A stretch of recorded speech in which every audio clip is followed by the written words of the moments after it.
अस्सलाम वालेकुम जी मेरे भैनों ते भराओ जरा नेड़े नेड़े आओ। तुहानू मैं एक गल सुनावा। ईद ते फिल्म लग रही है इश्तिहारी डोगर।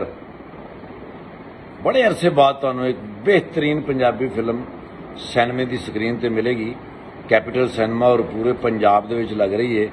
मेरा शहजादा मेरे सुल्तान सुल्तान राय साहब का बेटा हैदर सुल्तान और बिलाल चौधरी सुपर लैवल के रोल दे विच ने। मोहम्मद कमाल पाशा साहब ने लिखी है। मोहम्मद कमाल पाशा साहब का नाम ही काफ़ी है।